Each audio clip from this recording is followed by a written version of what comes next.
దాదాపు 200 కోట్ల రూపాయలు ఆ హామీలు కూడా ఏమిచ్చాడో మీకు తెలియజేస్తా ఉన్నా. 2021లో ఆగస్టు 16వ తారీఖున ఈ నియోజకవర్గానికి వచ్చి నాడు నేడు పనులు 2వ దశను ఇక్కడి నుంచే మొదలుపెట్టినప్పుడు రాష్ట్రంలో ఆ పనులు ముందుకెళ్లలేదు, అరాకొరగా చేసి ఆపేశారు. బిల్లులు ఇవ్వడం లేదని ఆ సభలో ఇచ్చిన హామీల్ని మీ దృష్టికి తీసుకొస్తున్నా.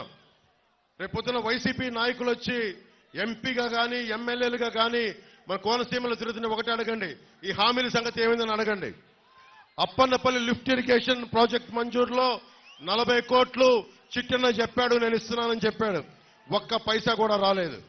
ఈ ప్రాజెక్ట్ వస్తే 4000 ఎకరాలకి ప్రయోజనం కలిగేది. వెదురుపీడం కాజ్వే నిర్మాణం చేస్తామని హామీ ఇచ్చారు. ఇందాక గిడ్డి సత్యనారాయణ గారు చెప్పినట్టు వరద వస్తే ఈ ప్రాంతంలో గ్రామాలు మునిగిపోతా ఉన్నాయి.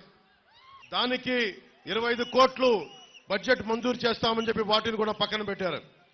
2022 జూలై 6న గోదావరి వరదల సమయంలో ఊడిముడి లంక ఆ సమీపంలోని లంక గ్రామాల్లో జగన్ పర్యటించి అక్కడ ప్రజలకి గ్రామాలు నది కోత గురవుతున్నాయి, శాశ్వత పరిష్కారం చూపిస్తానని చెప్పి 30 కోట్లు ఖర్చు పెడతామని ఈ రోజుకి ఒక్క పైసా కూడా ఖర్చు పెట్టాల.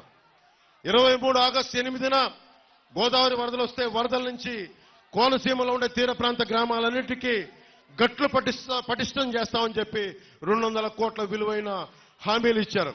ఈ రోజుకి ఒక్క పైసా పని చేయలేదు.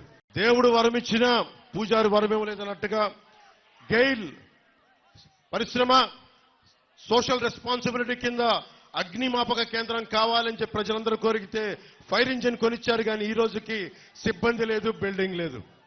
ఇలాంటి ప్రభుత్వం మనకి కావాలా? ఆంధ్రప్రదేశ్కి కావాలా? లేదా మీకు ఉద్యోగాలు ఇవ్వని ప్రభుత్వం, ఆడబిడ్డలకి భద్రత లేని ప్రభుత్వం, ధరలని గిట్టుబాటు ధర, రైతాంగానికి గిట్టుబాటు ధర ఇవ్వని ప్రభుత్వం, ఈ ప్రభుత్వం కావాలా లేదా అనేది మీరు ప్రతి ఒక్కరూ ఈరోజు ముందు కాకుండా ఇంటికి వెళ్లి మీరందరూ ఒక సమాలోచన చేసి మీరు నిర్ణయం తీసుకోండి.